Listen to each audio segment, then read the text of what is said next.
So, ang ganda ng question ni Mami dito. Ano po effect kay baby nun? So, ang minimin dito ni Mami is ano daw effect ng breastfeeding while you are pregnant sa baby inside the womb or doon sa unborn child. Um, Actually, Mami, wala masyado.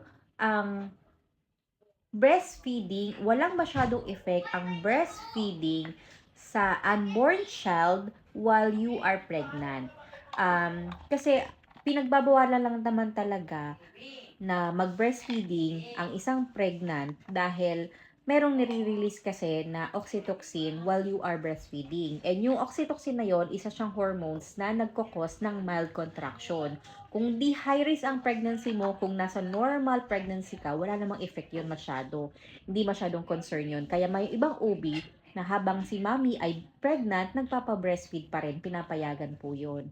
Ang effect lang niya, syempre, yun, yung nagkakaroon ng mild contraction. Pero kung normal nga ang pregnancy mo, kung hindi ka high risk, okay lang na magpa-breastfeed habang pregnant.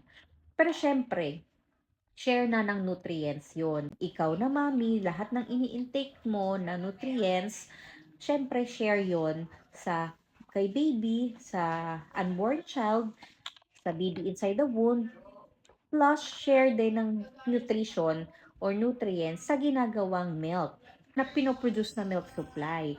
So nagkakaroon ng nagkakaroon ng paghahati ng nutrition sa growing fetus at saka sa pagpo-produce ng milk. Sorry sa ingay kasi yung toddler ko ang ingay talaga.